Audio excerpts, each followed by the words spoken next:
everybody. It's the moment. It's another week. We have, as always, my good friend, Meredith Lynch. And today we have our guest co-host, Jonquilyn Hill. I'm so excited to have you, Jonquilyn.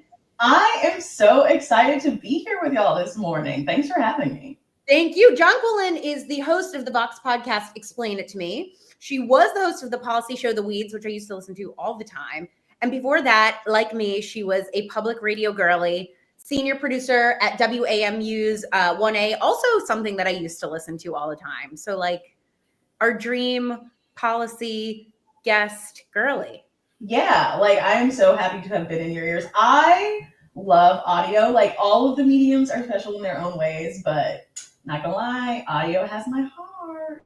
It had my heart and then broke my heart is the truth. And so now, you know, like I'm going through a divorce right now, really, with audio. But here we go. Now we're everywhere, always, all at once. I feel like that's the new audio game. So we got lots and lots to talk about. We're going to have April Ryan here in a minute to talk about all of these things happening. A judge threw out Trump's criminal charges against his political foes. He's going after Senator Mark Kelly. We've got Marjorie Taylor Greene. But first, I want to talk about like the salacious gossip. That's all I want to do. And so let's talk about RFK Jr., who here had to look up the word felching over the weekend. I actually did not, and it's because of VH1. Oh, wait, say more. Okay, so I don't know if you all were like this. Instead of like going outside as a teenager during the summer, I would watch a lot of like, I love the 90s. I remember John Waters did an interview, and I don't know how this made it past the censors, but he talked about felching, and he said that is not something anyone actually does. People just say it for shock value. So imagine my surprise when it all came running back to me over this weekend. Wow. Yeah, I guess John Waters is the place where you'd expect to learn what felching is. Meredith was also, I think, shocked by felching. Yeah, I mean, like, I'm way too Catholic for that. Like, I grew up in a way where people would be like, blowjobs, that's just something people say they do. So for me, that one is a bridge too far. But when I heard about it, like, I will say, like, I am getting so woke that, like, my first reaction was, I was like, well, what if people want to do that, that's their business, in this house, and they can do that. The one thing that I will say about it is, like, if you're going to do it, like, be careful, because the increases of STIs with it are very high. So it's just like, now I'm putting on like my, like, if you're going to do it, at least be careful hat. But what I found so interesting is, like, if this is something that RFK Jr. is into, which, like, you know, it does point in that direction, he should be the last one closing down Planned Parenthoods, okay? STI testing is more important than ever for this man. So I did have that feeling. And I also had this feeling of like, I don't need to know about this. And that's what I think one of the big headlines was back in the 90s as a kid who like consumed a lot of media. Like, we'd be like, you know, I just don't need to know about the president and Monica Lewinsky. And now in hindsight, I'm like, well, you know, there was a power structure, et cetera. But it's like, I don't need to know about this. And this goes against everything that your party pretends to be about like family values and like, you know, sex is only for procreation, et cetera. And so that's what's like making me really uncomfortable with it. But I will also just say, like, RFK Jr. feels like he's on a tear right now. Did you guys see that? Like, it's heartbreaking that Tatiana Schlossberg has been diagnosed with terminal leukemia. She wrote a very pointed essay. I'm sure you both saw it in the New Yorker. And she specifically calls out her cousin for like all his misinformation. And then the next day he's like, RIP. Right. Also for like cutting the research was going towards her cancer treatment. I mean, like, it sounds like this was beyond what they were able to do. Like, and then the next day her uncle, or her cousin, excuse me, is putting up like RIP to my uncle. Like, bold. Just bold. I feel like the thing that connects all these stories. So like, in case anybody somehow missed this, is like Olivia Nuzzi was this sort of like darling, more than darling. She was like the hottest political journalist, both physically and in terms of her output in America. She was like covering all these big candidates. She had all these like titles and prestige, really young, hot blonde. And then it turns out she was having an affair with RFK Jr. Her then fiance, Ryan Lizza, also a big politics journalist, then puts out a Substack, and it turns out she was sleeping with multiple journalists. And all of this to say is like this combination now of politics and sleaze and pop culture and journalism, like it is all melded in a way that is like exactly what we want to talk about on this show. Is it's all the same thing. It's all Real Housewives vibes. Oh yeah. I mean, it has been the talk of many a group chat. I remember when the first Lizza article dropped, because I think it was a Monday. It was Monday. I was sitting on my couch reading, and my phone was buzzing and going off. And I was thinking, okay, Potomac was last night. Salt Lake City is tomorrow. Normally, these group chats, that is what they get active about on a weeknight. And then I read the article, and it was like, oh, this is messy and very big. And then, like, it's just such a cast of characters, like Keith Olbermann. Keith Olbermann, yeah, Keith Olbermann. How old was Olivia Nutzi when you guys started your torrid affair? Like how old was she? You know, like let's do the math here. She's 32 now. She's been with Lizza she was with Lizza for 10 years. She was with Olbermann for 4. Did you guys meet when she was 17 and you were like 52? My God, you know? He's the Jerry Seinfeld of journalism. Yeah. No, but you know what's funny? I saw this headline very quickly, and I have to say I did not double click on it, but like it was like Keith Olbermann being like, I guess I dodged a bullet. And I wanted to be like, shut the fuck up. Like, shut the fuck up. Okay. Keep that. Like, you should be hiding right now, sir, for many reasons, but that's one of them. Yeah, him inserting, I don't know. I think if I would like to, well, I'm pray to God I'm never in a situation like this. But I would like to think if my like ex were involved in a bunch of stuff, I would just be like, well, time to never speak of this. Exactly. They all keep like the only person not leaning into this is RFK. You know what I mean? Like they're all sort of leaning into it, which I think, by the way, says something about, you know, we were talking about this, Jonquilyn. It's like journalism has become like this complicated place where it used to be that you were like as removed as possible. You didn't have thoughts, opinions, personality. And now everything is like driven by personality. And so like Lizza probably got like the most conversion rate of any Substack in history with the word felching, because everybody was like, I guess I should give this guy my money. Yeah, I mean, I wouldn't be surprised if the subscriptions are up. And that is the very like odd and confusing thing. Like Nutzi, she's around our age, you know, like early 30s, mid 30s, your 30s. And early in our careers, it was very much like, hey, like you are not the story. Like people aren't even supposed to know who you are. Be careful what you tweet. Be careful where you are. Be careful where you stay. And now it really is personality driven. And I think it's because of a lot of the mediums. Like, you know, we're on TikTok, we're on Instagram, we're on YouTube, we're everywhere on the internet. And you do have to be sort of more of a personality. And I think there's this real question of like, okay, there's these old school journalistic principles, but also you got to get the attention. You got to get the, like, you got to be the shiny thing. How does that work? I struggle with that line all the time. And something that I say a lot on this show, and then we can move on to another story, but something that I say a lot on this show is like, I have done journalism. I have my master's in it. Like, I really respect the craft of journalism. I'm not doing journalism on this show. On this show, I'm doing commentary.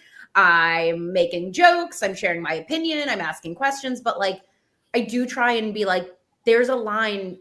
Like, I'm not doing journalism in the traditional sense anymore. And I feel like very few people are really. I mean, I guess Jonquilyn, you still are. Yeah, like I'm very like I will tell anyone like I gotta keep it cute. I keep it real cute, you know. And I think that sort of gets into like the conversation. I think especially with the conversation of objectivity, because I don't necessarily think objectivity is a thing. I think we all come to something with lived experiences, and it's about recognizing those lived experiences, talking to as many people beyond them. But even me saying that, like in 2013, that would have been like, whoa, right? What do you mean we all have lived? Everyone in a newsroom has lived experiences, and we should all like consider them. Like that was scandalous then, and it's a totally different ballgame now. Like young journalists, people just leaving J school. I know. You're figuring it out as you go, because we're all figuring it out. It's a very I think it's like, how do we carry the torch of like what we love about journalism while being realistic about what happens in the world? We have somebody awesome to talk about this, but really quick, what did you think about the Marjorie Taylor Greene resignation? I thought this was like another one of those things that I was like, whoa, was not expecting this. My first instinct was, oh my gosh, like, what does this say about the future of the MAGA Republican Party? Like, the big players are in a fight for its soul. I mean, she and Trump fell out of favor. She probably would have ended up primary because Trump is the big draw of the Republican Party right now. And yeah, I think 2026 is going to be interesting, but 2028, we are really going to, like, what does the Republican Party, what does MAGA look like without Trump as its figurehead? I just saw a headline that said that Erica Kirk is putting Turning Point USA behind JD Vance, which like nobody is surprised of, but like it is the official move. And I thought that it was interesting that came out today after Marjorie Taylor Greene, because like I stick to this. I really believe that Marjorie Taylor Greene is gearing up for a run in 2028. I think she's saying like, I'm more MAGA than MAGA. I'm like the America First candidate, and I'm so repulsed by what's happening that I have to exit. Like, that's my read of it, and that might be cynical, but I do think like all these players are trying to figure out like, what does this look like in a post-Trump world? Because November was a bad month for Trump. Like, say what you will, but like it started with elections. Democrats swept, and I do think Republicans saw, and they were like, he wasn't on the ballot, and that's bad for Republicans. Then the Epstein files. Now this, Lindsay Halligan, can't take prosecutions. I think it's been a bad month for him, and it seems like they're all starting to be like, what do we do next? Yeah, it's like, how do you they won the election. They were like, we have a mandate, and it's like, oh, what do we do now that we've won? How do we do this? Yeah. Well, Meredith, y'all, we have a what's that? I thought you had a thought about Marjorie Taylor Greene. No, I mean, what is there to like? It's one of those things where I'm like, I think we're just gonna have to wait and see. And I think maybe it's like that move away from MAGA to America First is gonna be the like headline. And it's like, are you MAGA or are you America First? Yeah. It's gonna be like the wearing of the pin that we had years ago. And so is MAGA is just like not holding the same weight that it used to, perhaps. I think so. It's going to be a great question to ask our guest. Yeah, we have with us, I truly like legendary April D. Ryan. She's been a White House correspondent for 5 different presidents, for 5 different presidential administrations. She is like all up in there. She's a political analyst at MS Now, and she is the host of her own show and looking freaking fabulous. Tea with April Ryan joins us today. Hello, guys. I am like fascinated about this conversation, and I'm trying to bring you some Paris, but I look like a Black Panther for some strange reason. I think both works. I'm for both. What? I think all of those. Today has been a very interesting day because I'm reeling from what happened yesterday at the White House. We'll probably get into that. Oh yeah. Well, so let me say this. Yeah. I'm still a radio nerd. I started out in radio. I was a jazz DJ at WEAA in college. I started out in 1985. You're talking about age, so you can kind of do the math. And then Real Housewives. I've been on Potomac twice. Living my dream. So, what were you doing on Potomac? But I was around for the Ken Starr report. That was the first publicized federal government authorized porn. You're talking about this other stuff. I'm not even going to call its name. But think about this. Back in the day, I'm serious. It was like we told a whole generation of kids who were sitting in the car with their moms going to school about certain ways of sex. And, I was like, after that, we heard a whole bunch of stuff about that. And it was, living through that was crazy. Reporting through that was crazy. That's when, like, the people who came out and broke the story on Drudge or talked about, they're the ones who were famous. A lot of us still melded into the woodwork. But now you're right, Jonquilyn, that now in order for people to look at your story, you have to be somebody that they know, they can trust, and you get clicks. It has so changed. I mean, I remember when we started, we had flip phones, and don't laugh, okay? No, we had flip phones, and all the documents, be it the briefing transcript, be it a proclamation, etc., they would come out on these legal sized pages. And I kept saying, so many trees died for this. And then 9/11 changed the dynamic. We went to those who could talk to people were on Blackberries. Remember those? Yeah. Because everybody else had a flip phone, and the only way you could talk to people during 9/11 when everything was shutting down was on a Blackberry. Then we started getting, at the White House, we started getting information on our phones. And I mean, I started at the White House when Al Gore claimed he invented the internet.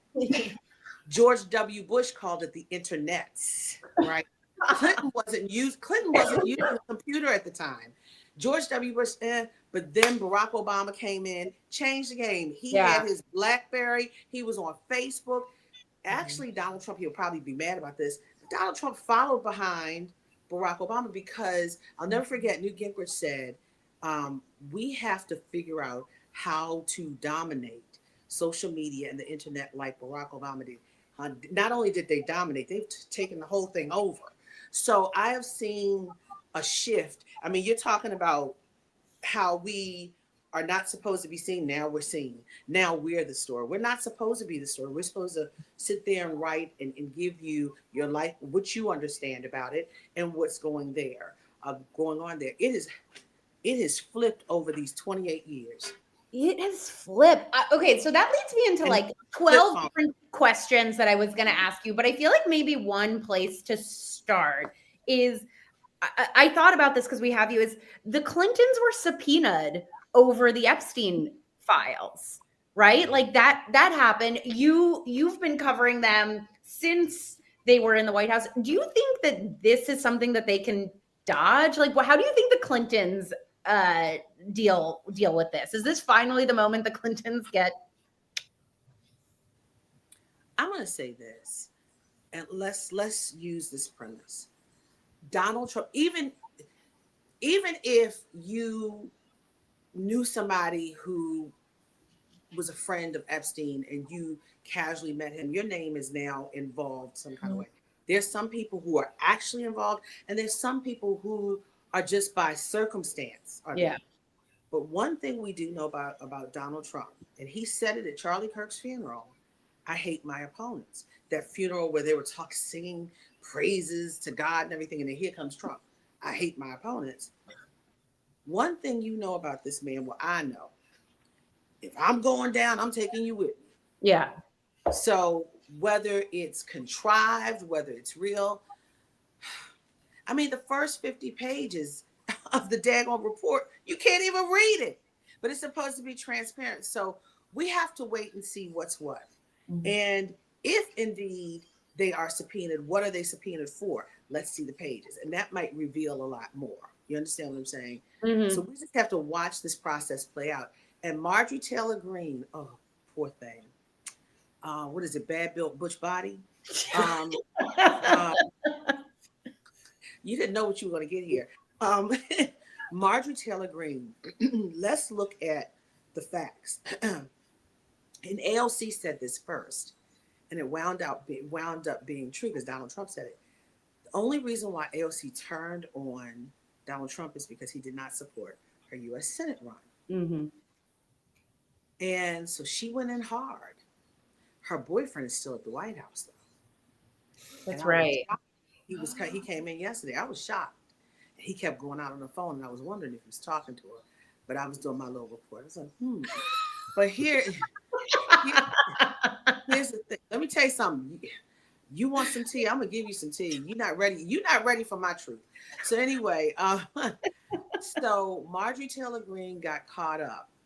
She went so hard on her former friend, who's now saying, "Oh, she's a good person." No, Donald Trump does not want any light to come to any of those pages. And what people are, they keep talking about Donald Trump. Everyone keeps forgetting the first lady was there too. Hello. Mm-hmm. Right. Melania Trump was there. We keep focusing on him, but what about her? Did she take Mm-hmm. more pictures? Did she do some other stuff? We don't know. So Jeffrey Epstein was a horrible person. Mm-hmm. But who else? I mean, there's so many names, but the question is, what did they do? Right? But he is that man. If I'm going down, I'm going to take you with me. I would not be surprised if there are other names. So until we see something the redaction is taken off and understand what's what, I can't say. I mean, a lot of these people knew Jeff Epstein, but it doesn't mean that they were at his island. Yeah. You know, Right. Or it doesn't mean, but we have to find out what's what. And I'm not giving Clinton an excuse or anything, but we don't know. Did you see the first 50 pages? It's all black. What's the point? You're supposed to have transparency, right? Donald Trump campaigned on this. I don't see anything. So I'm like, what's going on? Pam Bundy needs to go back and fix this. Yeah. Good luck.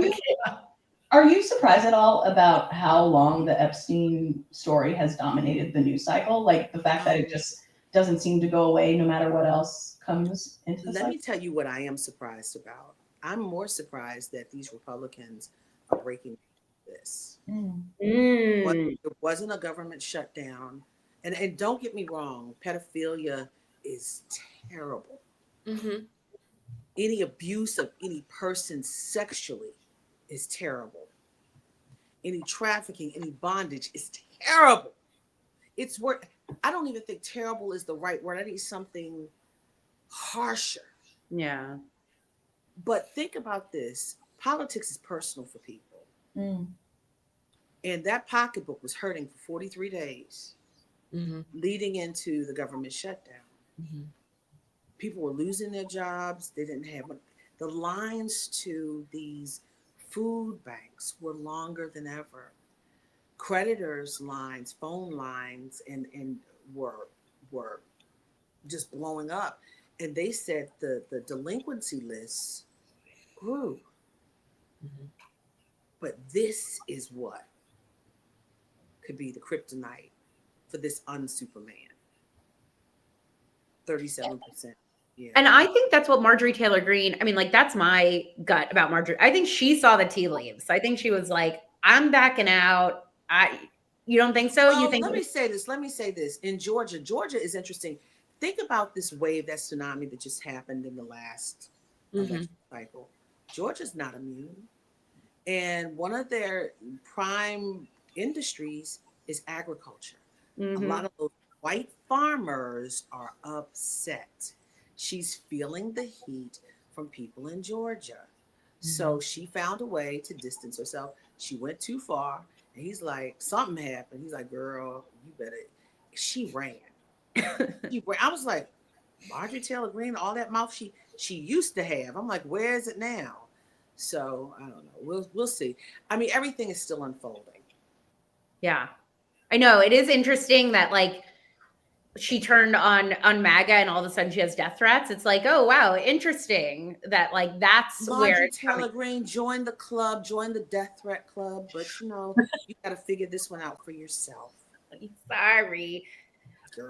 Okay, this is not quite a death threat, but something that I really wanted to ask you about was last week Trump told a reporter, quiet Piggy, which, like, set off the internet. And then he also, you know, went off ABC reporter Mary Bruce for asking questions. So that's a girl. You're the hero of the day, the week, the year. And that's what reporters are supposed to do. And that's the problem. That's what reporters are supposed to do. And sorry for cutting you off. You're gonna say something else. No. Well, I was gonna say, I have memories like distinctly during the Trump administration, the first administration, of him going after you. I want to play a clip, and then I want to like talk through. Do we have to? Look, you're bringing back my trauma. Okay, then we don't have to. Then you remember it. I just want to prove to the audience, like, that man, I remember him going after you specifically. And like, I remember very well. Well, can you talk? I don't want to like bring up your clip. We'll talk after. Okay, we'll just play one. Go play everything. We can go the whole show. Just play him. Just play him going after you. Do we have that clip, Diana? This is a very special place. You have to treat the White House with respect. You have to treat the presidency with respect. If you've ever seen him dealing with Sarah Huckabee Sanders, it's a disgrace. And he does it for, the reason. The same thing with April Ryan. I watch her get up. I mean, you talk about somebody that's a loser. She doesn't know what the hell she's doing. Sorry to do it. If you want to play another one, go ahead, because I'll respond. He was talking about Jim Acosta at first. But you won't play the rest of, because I can tell you all about that one. I remember that day. I remember the day before. I remember. Play some more if you want. Go ahead. Play the. Yeah, I want to hear. Like, can you bring me back to that? Because I feel like when I saw everybody up in arms about Quiet Piggy and it was upsetting, I was kind of like, I don't know, like, he's been doing this to April Ryan for literally a decade. Like, yeah. Okay. So let me go to Quiet Piggy, and I'm gonna go to that. So Quiet Piggy, it brought back flashbacks. It brought back trauma for me. And I had to sit there and deal with it, because if you notice, I didn't speak on it for a while. Yeah. Mm-hmm. And what happened was, during the first term, it wasn't just Donald Trump. It was Sarah Huckabee Sanders, Sean Spicer. All the little Trump minions got in on this. And he got this Black woman from HUD named Lynn Patton, who's now working at the White House. She was a party planner before she became the Honorable Lynn Patton, I guess. And she was working under Ben Carson. She went on social media. I think it was right after I had asked, Mr. President, are you a racist? We don't even need to ask that anymore. She called me Miss Piggy on social media. And that morning, yeah. So last night they went after me putting Piggy up. Oh, let me tell you something. So I just said, okay. I said, okay. I said, so this is in their style book, the Trump style book, like the 80s style book. Yeah. They've got a Trump style book of words, right? It's very gutter, very base, very underbelly kind of wordsmithing. Mm-hmm. But so it bothered me. And every time I saw it, and I said, oh, and the reporter's white. But when it happened to me, everybody's like, oh, it was like internet fodder, not caring about my personhood, my children, who wants their children to see something like that? And I had to always be, hey, how you doing? Even if it hurt me. So now let's go to, I'm a loser. Oh, child. Not only did he said I got a raise. I'm like, how do you know about my money? We don't know about your taxes. Who told you about my money? She got a raise, and she's like, what in the world? And so that morning, I was actually getting my kids ready to go to school, because we had a press conference the day before, and it was a post midterm election press conference, and I was like 2 rows or 3 rows from the podium. He heard me. My voice carries, okay? So I said, Mr. President, while he was picking on, calling on other reporters, I said, what about voter suppression? And then he said, I've got your voter suppression. And he was murmuring. And so I stood up thinking he was talking to me. Sit down. I was like, oh, no, you won't. I'm a grown woman. Now, you're talking about Olivia Newsy. I'm older than her. I'm not getting into my age. But, I'm like, you're not going to tell a grown woman with children who's upstanding in their community to sit down. So I did, and I popped back up. I said, and he was like, no, you sit down, you sit down. I called him. I said, but you addressed me. And you said, I did not. I said, yes. And he started, we were going back and forth. So then, and that was the same press conference where they tried to say Jim Acosta hit a young intern, and he didn't. You remember that, and he didn't. They Sarah Huckabee Sanders, who's now governor of Arkansas, they made a video to try to make it look like Jim hit the intern, and it didn't happen. That was a crazy news conference. So the next day, he was in his feelings. So they pulled Jim Acosta's badge. He was trying to say he pulled mine. I wish I still have my badge. My badge has never been pulled. And you know what? 28 years in, even if you pull my badge, I'm still gonna report on you. You know, I'm from the old school. My parents, working class parents, worked too hard for me to get into that space, never knowing that I would be in that space. Why would I walk away from my ministry, my gift of reporting? You know, I went to school for this. That's crazy. I started out in radio. I started out as a DJ, and I said, no, I don't want this. I want to go back to what I know, news. And I started news producing. I'm not new to this. I'm true to this. And I don't care what other people say, but today, I don't care what the MAGA folks say. I don't care what anyone says. I don't care who puts something out saying, oh, that April Ryan. Good for you. You blowing me up. So, and I'm not trying to get religious, but what did they say? My cup runneth over in the presence of mine enemies. I've got to have enemies so I can grow. So that's what I'm saying in that moment. So I'm not worried about it. And so compared to years ago, when they said, Miss Piggy, I said, oh, you still on that 30% approval rating joke? 37% approval rating. I don't care. It doesn't bother me anymore. But I did get a threat yesterday. Somebody said, you better watch out or else. I said, oh, you threatening me? Oh, go on yes. Did you see it, Meredith? Because it's all on Twitter. I didn't see that one yet, but I was just kind of thinking a little bit about like how you have covered many presidents before this. And so you've interacted with a lot of presidents before this. And so all of them liked me except for this one. Well, that's what's kind of interesting here. And the thing that I'm really worried about for young people is like, for me, the first president that I remember is Bill Clinton. And like, he was quite affable and like, you know, I'm not a huge George W. Bush fan, but like, you know, he was affable, yes. Right? So what I worry about is like our young people are only seeing this. So I'm wondering, like, can you just give us a little insight into like, what did it used to be like to interact with the president of the United States? Was there kind of just sort of like a standard? So before 9/11, we could walk around and run into him. I used to run into Bill Clinton and George W. Bush all the time, just walking. Last time I ran into a president by mistake was Biden in the press secretary's office. Because after 9/11, they started pushing us back a little bit. We lost a lot more access. Oh, okay. But they knew us. We knew them. We worked close together. They wanted to know what we were asking for the day. They knew who would ask this and that. And they knew, you know, let me give you something. I've had 4 American presidents tell me that I was at a state dinner with Biden. It was an African state dinner. I forgot the president, forgive me, but it was the African state dinner. And everybody was on the back. And then Obama came and said, April Ryan, I miss you. I was like, Mr. President. And then I said, can we get a picture? He said, he told his body person, I'm only doing this one. And he took a picture with me and my husband. Then we saw Bill Clinton. April Ryan, how are you doing? I said, yes, Mr. President, how are you? And then Hillary Clinton was there. And he regaled my husband he said, this one kept on me about race and I needed it. You know, because he was having a race initiative at that time, and he really wanted to deal with it. That was the second term when Monica Lewinsky happened. It didn't get to its full prominence, but we did try. And he regaled on how good of a reporter I was.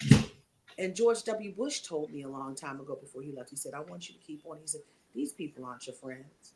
He said, you keep doing what you want. Because she always talking about race. You know why I'm talking about race? Because we still have the highest numbers of negatives in almost every community. I mean, every category, not in every community, but yeah, still that too. And if I don't ask, sometimes others won't, you know, and especially back then. And then also, Biden said, you know, he told me one time, and this was the last interview I had with him. I said, sir, thank you for this interview, because they used to keep me away from him because they said, both you two together being so real, oh my God, they said, it'll break the internet. Real Housewives of Potomac. Real Housewives of Potomac. And he said, I said, sir, thank you so much, because they kept me away from him a lot of times because we just like, blah, blah, blah. He has said some things. I'm writing in a book. Oh my God, you're going to be like, what? So, I mean, it's my book is coming out in October of next year, but it's so crazy. So he said to me, look, he said, you don't have to thank me. He said, you've been doing this too long. He basically told me, he said, you need to expect this. You don't take this like, oh, I'm grateful for it. I'm like, sir, I don't. He said, no. He said, you stay with it in your heart. He said, you're not here to do a click. And that's what he told me. Mm-hmm. And I'm like, wow, they see you. Mm-hmm. They see you no matter what. They are president of the United States, got world issues that you could never imagine on their plate. And they see this reporter. And I've had 4 presidents to tell me they appreciated me. 1 Republican and the rest Democrats. Well, yeah, the rest, whatever. Mm-hmm. I can't. Yeah. It's still too early. You got it. Yeah. But this one, my mother used to say, consider the source. And she said, it's not what they call you. It's what you answer to. I don't answer to any of those. Mm-hmm. I'm curious what you see as the role of the White House press corps going forward. I mean, I feel like the relationship has changed, the way the has changed, the press corps itself has changed. What do you think the future looks like? That's a good question. Role is still the same role. And going back to the question, I grew up when news was supposed to be unbiased. You're supposed to just tell the facts from all sides, all angles. Not just 2 sides. There's so many sides to a story. Mm-hmm. And like, for instance, look at what's happening with this healthcare issue. Donald Trump is now working on healthcare. Republican conferences. Are those 2 going to meet? Democrats are not meeting with any of them. So there are at least 3 or 4 sides right there, you know. But what I'm hearing and today I'm seeing, I don't like it, because what is now classified as a journalist are people who are sycophants and just praising the president when our founding fathers, who never expected an April Ryan to be in that press corps, trust me, I know they did. Yeah. They put the First Amendment, freedom of the press. And what people forget, and this is patriotism, right? What I'm doing that they hate is patriotism. What we are all doing that they hate is patriotism. Yes. Because when the checks and balances don't check out, Jonquilyn, you got 3 branches of government all in one mind meld. Mm-hmm. What's left? Mm-hmm. The independent press. The Fourth Estate. And we're supposed to hold them accountable when everything else fails. But now you have up there these sycophants, what he's done, making comments and all sorts of things and trying to make everybody look bad instead of asking questions and getting answers. Because when you ask, something comes forth. You can see by the words, you can see by the body language. Mm-hmm. If they want to give the question, if they don't, if they're hesitating, what? Asking a question brings forth more than just the answer that you think you're going to get. So it's important. We don't have what we need. This has got to break before.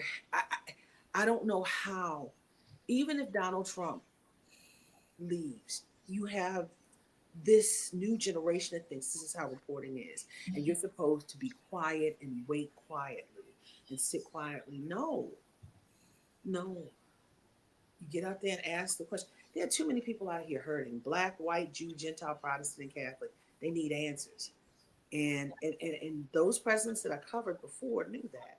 And they respected me for that. I did it respectfully.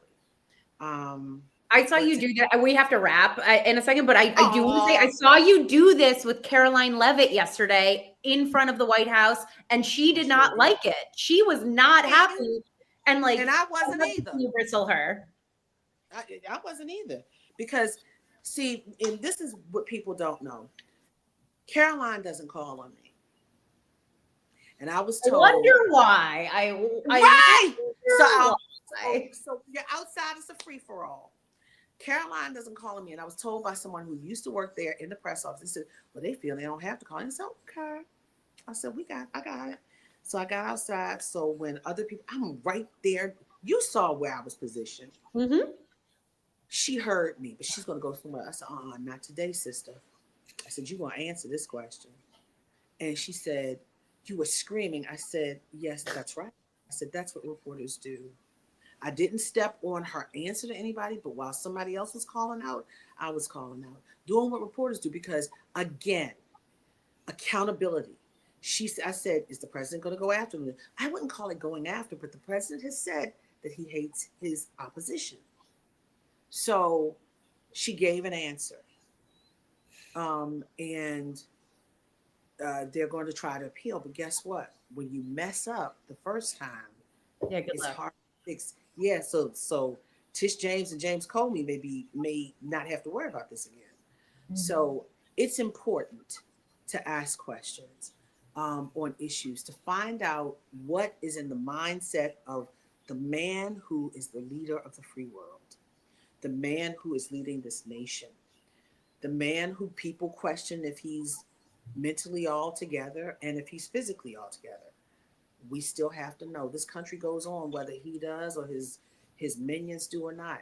This country still goes on, and we have to get the answers. Well, April Ryan, I love seeing you out there. I've loved seeing you out there for years and years.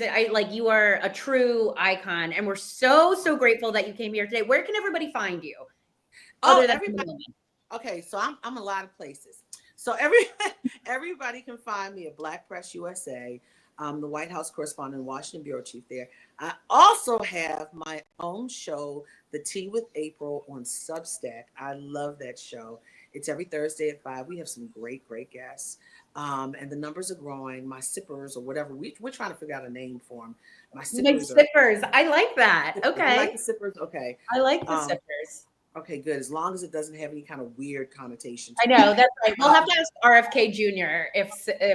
No. We don't go there. That's not my standard. So anyway, and he sipped something blue. He put something blue. What is that in his drinks? I don't know, but anyway, he sipped something that I don't sip. But and also, what else am I doing? I'm doing a lot. I'm everywhere. So I'm also on MS Now. Still on MS Now. So, and I'm writing a book. So just follow me on Instagram. Follow me on Substack.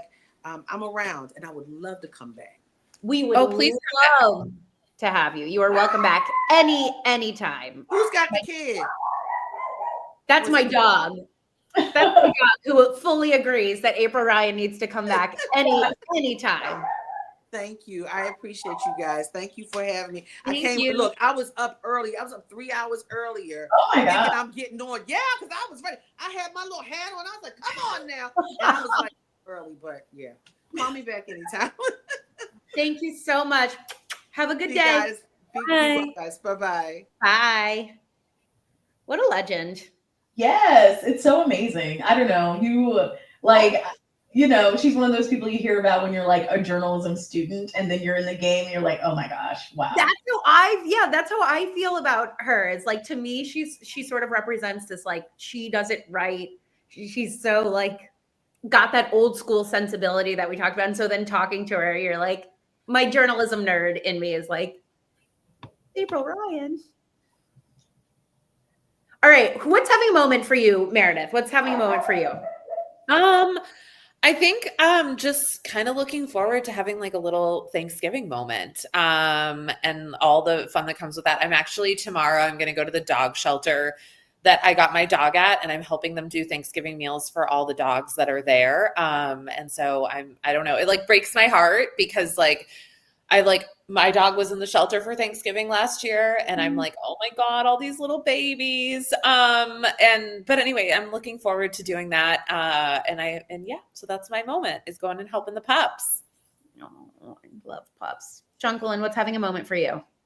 Okay, so I am still on the platform formerly known as Twitter, and they recently rolled out this feature where you can find the country where an account is based, which, sounds like no big deal. But when they rolled it out, people came to realize that a lot of accounts are not based where they purport to be. A lot of like the America First type accounts based in places like India, Nigeria, Europe, East Asia. There's also an alleged catfish situation. There's like this big account that goes viral a lot. It's from people accused of stealing tweets quite a bit. And, they have pictures of a Black woman. And for a long time, people have been like, I don't think this person is who they say they are. And they've been able to go to the account and they see that it's based in India. And there were lots of rumors that the man based in India, and the new update did not do much to discourage that. So whenever I see a hot take, I'm just like, where in the world are you? Where is this from? Let me add context to this. So it has added a little bit of spice to that app, I will say. Yeah. Also, just like, that's so interesting, specifically America First. Like, okay, I guess, got it. Now it's a platform that like far reach monetization. Like, of course, people are going to be encouraged to say, okay, what goes viral? What makes people upset? What do people want to hear? And they're going for it. Wow.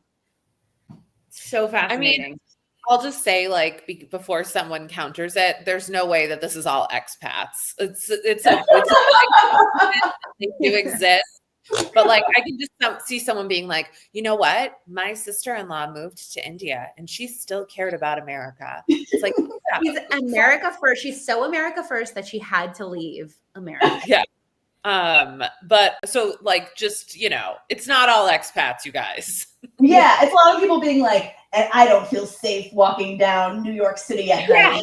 Yeah. Now that Zoran Mamdani has put in Sharia law. Yeah, and it's like, this account is based in Serbia. What do you mean? Like, it's very... Even the way, like, people will be like, the account I was talking about, it's pretending to be like a Black woman in London, and people are like, no, you're not. I wonder how they choose their identities. You know what I mean? Like, that's such a fascinating, this world. Well, what's having a moment for you, Rebecca? We touched on it a little bit at the top, but like, I've been really haunted by the Tatiana Schlossberg essay in The New Yorker, where she talks about her battle with cancer. And I just thought that the essay was so... it was so real and raw, and I can't stop thinking, like, I don't know, like, I can't stop thinking, I'm like, wow, she's 35, and 1 minute she was healthy and had her whole life ahead of her, was going to write a book about the oceans and just had a baby. And then the next minute, like, her whole life is about dealing with this now terminal cancer. And I just, it's made me be like, life is happening right now. And like, I spend as much time as the next person being like, what's not happening in my life? And why don't I have this thing? And then you read things like this and you're like, listen, life's happening right now and life is good and it's not promised. So, and also fuck RFK Jr. Yes, definitely fuck RFK Jr. for so many reasons, but don't actually fuck RFK Jr. Yeah, right. Yeah. Or just be safe. Just be safe if you're going to do it. That's what I would say. Well, you guys, we'll still be back here on Friday. A lot of people were like, are you guys still doing the show on Friday? We are doing the Friday show, and we're have here. Tracy Gilchrist, who is the holding space for the lyrics of Defying Gravity journalist, who I know, right? I think she's like the perfect example of how someone can take a viral internet moment and like not turn it into something bad. Like, she made it really fun. I've always thought that, like, she, like, I don't know, like, we found out we just like got this wonderful human who became, a little bit more part of like mainstream media. So we're going to talk to her about queer media, but like actually queer media. And then we have Josh Bernstein, who is a comedian. He used to work for Obama. They call him the Joe Rogan of the left.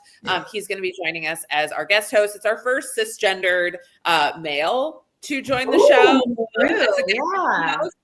So the bar is high, but I know that Josh will be able to achieve it. So, but yeah, we can't wait to see you guys back. And Jonquilyn, we hope you'll come back again. Yes, for Yeah, this was a key. I had a great time.